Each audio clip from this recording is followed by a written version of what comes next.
Hello and welcome. You found the Social Work Podcast. My name's Jonathan Singer, and I'll be your host as we explore all things social work.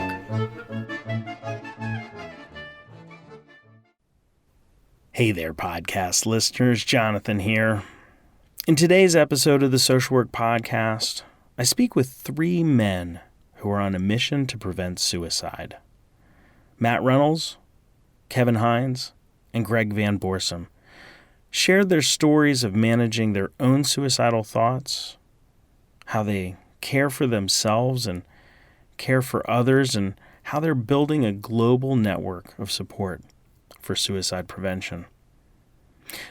Kevin Hines, a name you might have heard of, he's only one of 36 people to have ever survived jumping off the Golden Gate Bridge. And since his suicide attempt in 2000, he's become really a global ambassador for suicide prevention. I first saw Kevin speak in 2014, the year after he published his autobiography, Cracked, Not Broken. And in 2018, I had the pleasure of watching his film, Suicide, The Ripple Effect, at the American Association of Suicidology annual conference.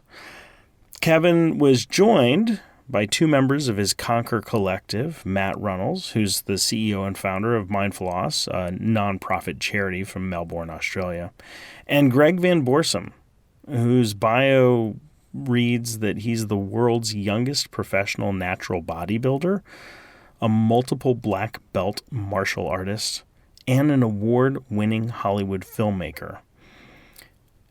Now, I spoke with Matt, Kevin, and Greg at the 2018 American Association of Suicidology annual conference. And these guys were so pumped up about suicide prevention during the interview, so full of inspirational quotes and stories that by the end of the interview, I found myself speaking with the cadence and phrasing of a motivational speaker, which I'm not. So, before we get to the interview, I want to give a big shout out to Francesca Haley. She's an MSW student at Stony Brook University for generously donating a transcript of episode 106, a hashtag Zero Suicide World, an interview with David Covington. If you love the transcripts and want to donate your time in exchange for a shout out on the podcast, send me an email.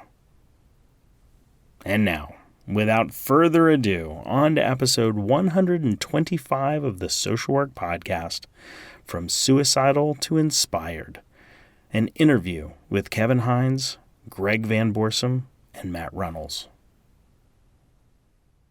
So, Kevin, what did you learn about life and death after jumping off the Golden Gate Bridge? Well, I learned that I made the greatest mistake of my life. You know, falling 220 feet, 25 stories at 75 miles an hour in 4 seconds in the air. I said, what have I just done? I don't want to die. God, please save me. Went in the water, survived, of course. I learned that I never had to do that in the first place. I learned that I didn't have to learn the hard way like I did. And nobody else who hears my story needs to learn the hard way like I did. And so if they can recognize in the greatest of painful moments that their thoughts of suicide do not have to lead to action just because your brain, your distorted reality, your delusion, your psychosis is telling you have to die, it doesn't mean you have to listen. If you can recognize in times of crisis like I do now, I have these thoughts regularly. They will never kill me, Jonathan, because every time I'm in that kind of pain, I'll turn to Greg, I'll turn to Matt, and I'll say, I need help right now. And they'll give me that help because I'm honest about my pain. And if I can be honest about my pain, I expect the people in my life to do the same. So you've got these support guys, and people on the podcast can't see this because this is just audio. So how do you guys support each other? We keep in touch a lot. And I mean, it's either by phone call, by Skype, by Google Messenger, in any way, shape and format. And if someone drops off the radar for a period of time, we're onto them, we call. And you can tell in that the way people type, the way they write anything, you can see that things are changing and you're on the phone to them. And we're all prepared to fly to each other's doorstep as well. So the support's there 100%. And I think that goes for anybody we deal with. And I mean, not just in part of Team Ripple or part of our friend bond, it's anybody. So anyone I have helped at home has my number, and 24/7 I'll answer. And we've got other people we put online, we put them in touch with professionals, and we are always there for them, like, because we're there for them, because we care, because we know what it feels like to go down that path. And the darkness sets in and the light fades, and, you know, the punches are hitting you like Tyson fighting you, and you can't fight back anymore. And, you know what that feels like, and you don't want to see someone go that path. So we'll always be there for them. So we offer each other heaps of support, and it's because we actually love and care about each other properly. Yeah.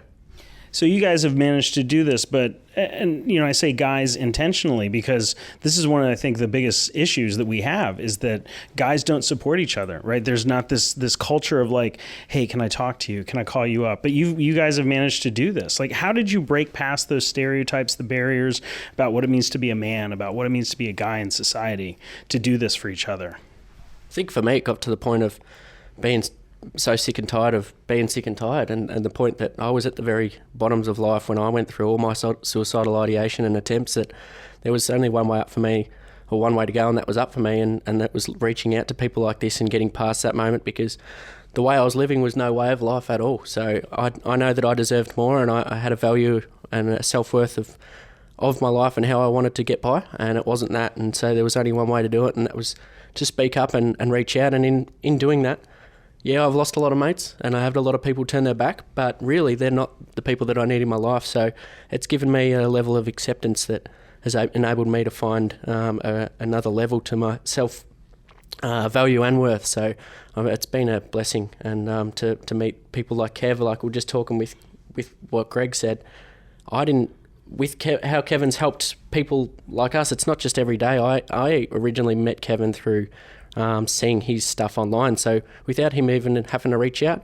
And same stuff now with meeting Greg. I see people put up posts and social media stuff, and I follow that, and that's how I keep well every day. So stories of hope, and we know they help people heal. So storytelling's real power. When you have this story, the ripple effect, right? What is the message that you're trying to send with this movie? It's very simple. People make comments about how the title is so ominous. That was on purpose. Suicide, the ripple effect, isn't just about the deaths that we've lost. It's about the ripple effect of hope that we are transforming people's lives with all around the world.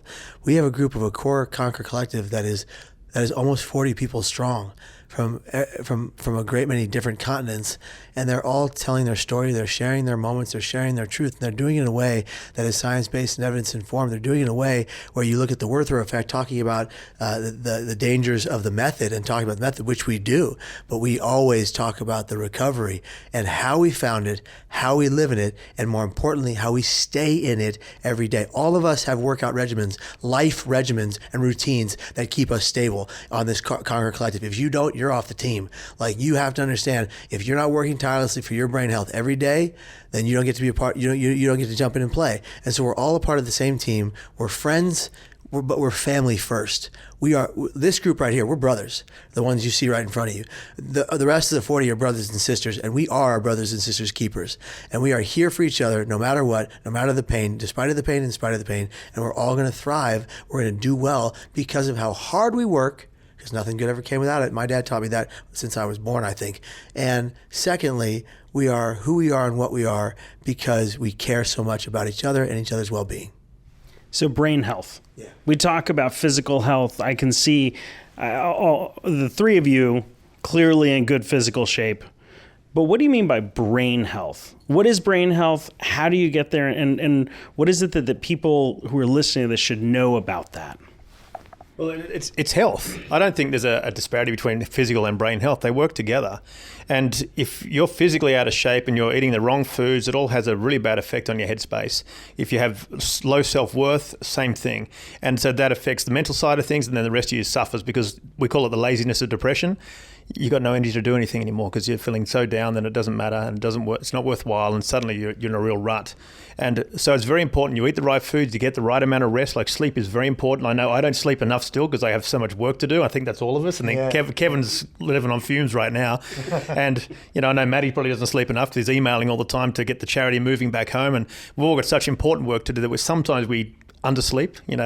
But we know what the cause is for. So we know if we're getting off the scale a bit and things aren't going well, I'll go back off and sleep a bit. Let's get some rest, or you'll turn offline for a bit and you say, I need a few days off.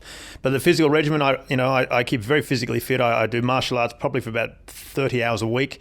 I've got, a weight train. I do a lot of exercise, and I make sure that I'm doing a lot of teaching, because I love to teach and pass on and to try and make strong, resilient children before I have to fix them when they're broken adults.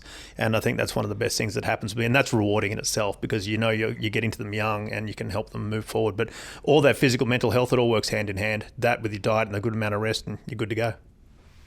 Piggybacking off what Greg said right there about helping the children with their well-being, I really do believe that this country made a fatal mistake in not teaching our children how to maintain their brain health and well-being. And I think that one of the things I know to be working right now for children in 5th to 8th grade is a series called Iris the Dragon. Iris the Dragon books are a cartoon series that teach young kids about what mental health is in layman's terms they can understand through cartoons. It's fascinating. It's empirically studied out of Canada. It's helping people all over the world. They're online digitally. And I give this plug not because I'm trying to give a plug, but because really it works. It gets these young kids to say, oh, that's what brain pain is. How do I get away from it when it happens? How do I get to safety when I'm in pain? And what happens is these kids are growing up and they are actually asking for help right off the bat, as opposed to the culture of kids that we've built in this country who keep it all inside, bottled up, and then it festers and it grows and it bursts in things like rage, aggression, violence, substance use disorder, domestic disputes, suicidal thoughts, ideas, or actions. But our thoughts don't have to become our actions.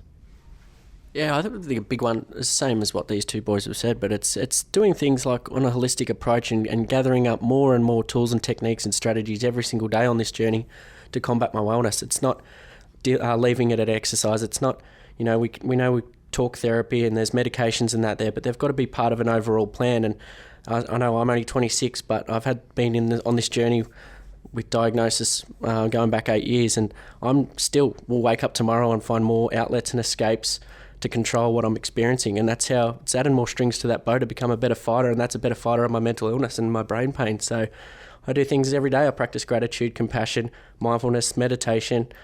Kevin that talked about nutrition and exercise and the importance of that. So everything's on a holistic approach with self-discipline day in, day out, because I know it's going to give me a better opportunity at tomorrow to live well. And it's also a set. It's like a toolbox, as you're saying, but it's at the end of that, it's also knowing those steps that work for you, because the steps that work for Maddie or work for Kevin might not work for me, and vice versa. So I have to work out what works for me, and that becomes my fail-safe. And when I know I'm sliding down into depression and things aren't working and the wheels are spinning, I don't let it get down. I start on that process before it gets down, so I can keep myself moving forward. And that's a big thing, not to let it get down to the bottom of the barrel. Exactly. My wife does it best when I'm having a paranoid, delusional, depressed, manic episode. Any one of those things, this is what she does. She goes, drop and give me 50 push-ups right now. And I just, and it's on automatic now. When she says it, I just do it. And I'll tell you, Jonathan, it usually brings me to a place where I'm like, okay, I can get to the next hour at least. I can get to the next hour, and then maybe I'll go hit the gym, or I'll go for a run, or I'll sit down and meditate and take some time for mindfulness, or I'll just watch my favorite TV show and realize that I can slow down, and I don't need the Uberification of life to run my life. I need to slow down, take a breath, put work aside, put working out aside, and just veg out on some good old, Revenge of the Dragon or whatever it's called, So, Sorry, Rob. So brain health, physical health, you made a really nice connection between the two things. I think it's absolutely right. We can't separate it in any practical way. I really like what you said about you have a plan for taking care of yourself, and you recognized when things are starting to not go well, or you have a partner like Margaret who is able to say, hey, drop and give me 50, right? And that's a physical cue for you. What are some things that you have seen that people have misconceptions about, that they misunderstand about suicide, about depression, about these sorts of things and so they address them wrong. They respond to them wrong. They don't understand. What are some insights that you can provide from your own lived experience about this? So I think one of the biggest things we human beings make the mistake of when we're looking at someone in that kind of pain is we judge them. we say to them things like, "Oh, snap out of it, get over it, move on. It's all in your head." Well, yeah, it starts in my brain. That's where the brain pain comes from. It is all in my head. It goes to the rest of the body. It's all connected. What we forget to do is recognize that everybody's pain thresholds are different. And if one person's pain tolerance level of brain pain is one thing, it's not the same for the next. And if that person is uber sensitive, like I was growing up as a kid, so sensitive, anybody who ever said anything negative about me, it's stuck with me for the rest of my life. We need to talk to our young folks about how important it is to recognize the value of their human existence. And we've in a sense, with this age of technology, we've lost connection in a big way. We have this new connection. It's on our palms. It's in our hands. It's this device that we're so uber focused on and so destroyed with, because we're not focusing on the things that are right in front of us. Human to human connection and bond. So if we can teach our children in this digital age that they need to take time for family, friends, and actual real life human relationships, and put the phone down and put the tablet down and take a breath with your friends and family who love you dearly, and recognize in that love that you are valued, you are worthy, and you deserve to be here. And also nature. I think we've lost touch with the outdoors. I mean, I agree 100%. I can't stand the mobile phone technology and what it's done to separate us and make us so isolated. Even though we've got all these forms of communication, we've never been so isolated as people. And there's a few speakers around I've heard, I shouldn't mention their names, but I really want to slap them in the head, because they've said things like, "Oh, if you never look up from your phone again, that's fantastic. Just keep living through social media." And it's the most idiotic thing I've ever heard someone say, because if you don't have eye-to-eye, face-to-face contact with someone, you don't see the idiosyncrasies that make you understand that someone's going through something. And just the simplest thing of getting back into nature and going for a walk, because we're living in this world that's been created for us. We're forgetting about the one that's always been here, and so we live in these boxes all the time. We don't get outside and breathe that real air and go touch a tree and go for a wander up the beach. I mean, they're the smallest things that can just really bring you back down again and let you relax. We've forgotten that. We've negated it because we're living on electronics. And I think what Kev said is exactly right. We have to start stepping back a bit and taking face-to-face communication, talking from people to people. I mean, one of the things I say to people is on Fridays, it's called the Friday Promise, is you call 3 people. You go through your phone on the way home from work, go through your phone, look for 3 people you haven't spoken to in quite a long time, and call them up, because it might be the call that saves a life. And that's so simple, but everyone can do it. Look through your phone and actually speak to someone. I remember back in the 90s when the answering machines were in, and people loved to leave a message, but they were disappointed when you answered I was going to leave you a message. And that started from there. And now we've become so used to just texting now. It's like, pick up the phone and talk to them. You get so much done in such a shorter period of time. Plus, you get to say, "How you doing?" And a guy thing I think is very important for us, all us men out there. I'm a big, strong bloke, and so are all these guys here. Because I was a really big, strong bloke, when I went through my real bad stage of depression, I was about 3 millimeters away from taking my life. My wife went to my friends and she said, "Greg's in a really bad place." And he said, 3 of them said, "He's a tough guy, he'll be sweet." And they forget that depression and all those issues are brain issues, and they come from the neck up, not from the neck down. You can be the biggest, strongest guy on earth physically, but if your head's letting you down, you're in a really bad space. We need to remember that. I think it's a beautiful thing. So, in the question that I asked, misconceptions, Kevin, you said that people judge. I also heard that you were really talking about acknowledging that everybody has different thresholds, right? They're in different places.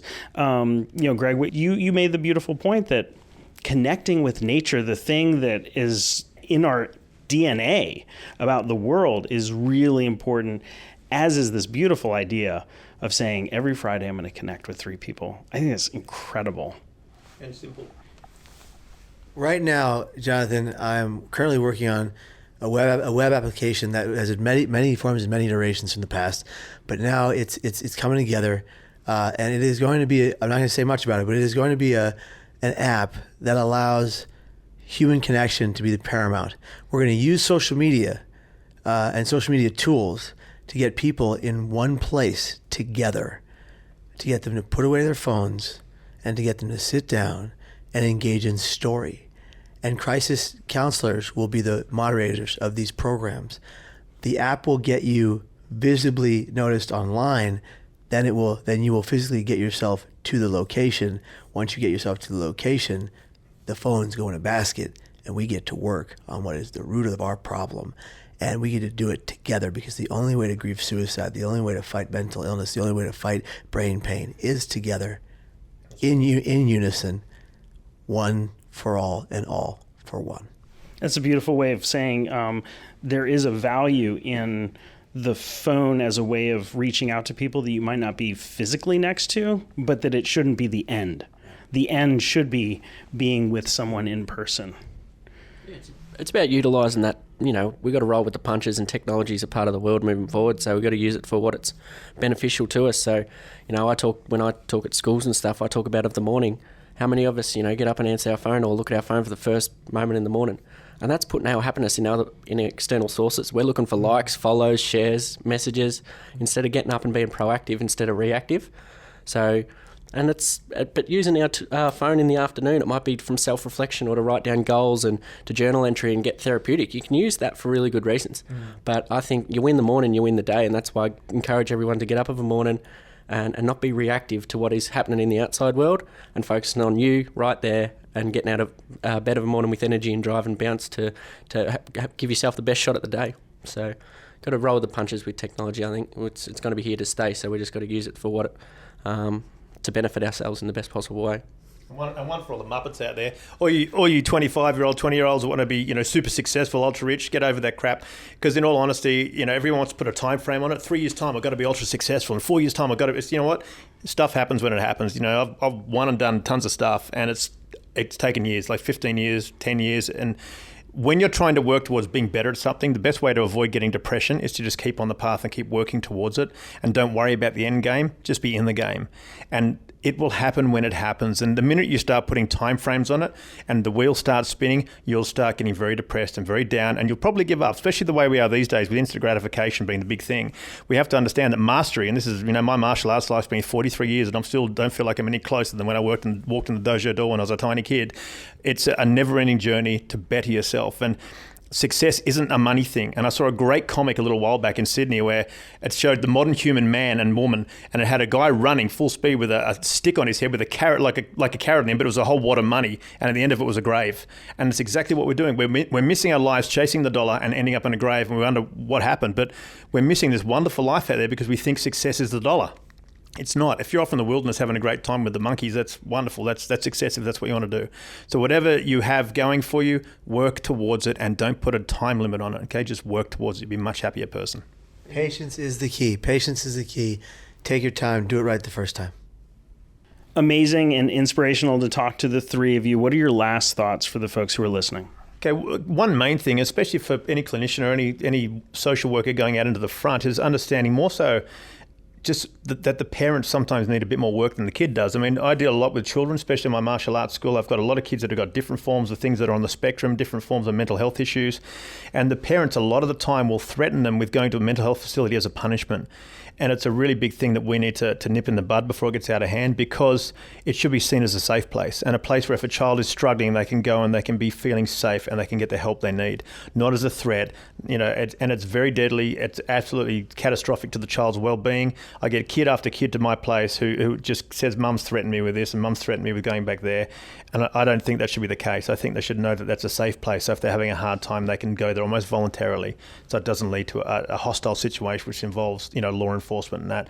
And also we've got training at home, which is the mental health intervention team of the police force. And these guys and girls are really well trained in how to deal with mental health cases. So they don't go in guns blazing. They go in very, very quietly, and they talk and they listen. And I think if we do more of that, the kids will be in a much better place. Yeah, in the States we have some cities have mental health units, so they have police officers that are specially trained to address mental health crises, but some don't. And it's a huge issue, because if you're taught to say that, everything's a nail, you're going to be a hammer, right? So right now, for my last point are going to be the resources that we provide. So if you are in crisis right now and you don't like making a phone call or waiting on phone lines, you can text CNQR to 741-741, the crisis text line. That is our keyword, CNQR. Conquer your pain. CNQR stands for courage to talk about your mental health. N stands for normalize the conversation. Q stands for ask the questions. Are you suicidal, and have you made plans to take your life? And R is for recovery, because we know it's possible. As I said earlier today, all of us sitting in this room are living proof.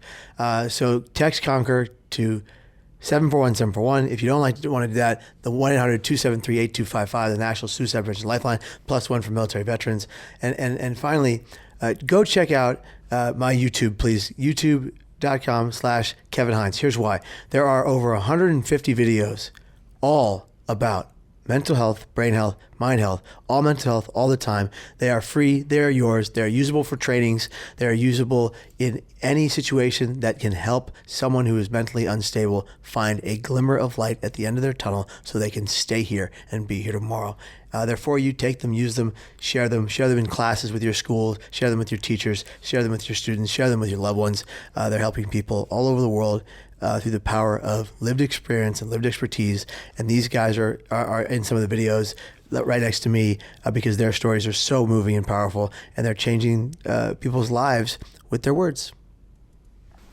And just following up from that, it's kindness, compassion, and empathy. It was my rediscovery of hope visible in other people's kindness, like meeting Kev, meeting Greg, and seeing their stuff all over social media and the work that they do that enabled me to find my strength within. And only when you've been at the bottom, like I know I have, you realise how strong you can actually be. So for all those people out there that are struggling or just stick tight, see the end goal, envision living a healthy, happy life, because at one point I'd know that I didn't ever envision sitting here in this room today with these boys, but my life, I live a healthy, happy and fulfilling life, and I know that everyone out there too can. So showing you signs of your weaknesses, or what we call as people out there say is a weakness, is a real sign of strength. So get vulnerable, talk about your feelings and emotions, because that's the real strength. Well, I hope that everybody that hears this really gets that last point, which is that being vulnerable is strength. That's how people connect with us, when they get to see the real us. And so I appreciate each one of you sharing the real you, your insights, and a bit of your journey. Thank you so much for being on the podcast. Thanks for having us, Jonathan. Thank you very much. I'm Jonathan Singer, and thanks for being with me today for another episode of the Social Work Podcast. If you missed an episode or have suggestions for future episodes, please visit socialworkpodcast.com. If you'd like to support the podcast, please visit our online store at cafepress.com/swpodcast. To all the social workers out there, keep up the good work. We'll see you next time at the Social Work Podcast.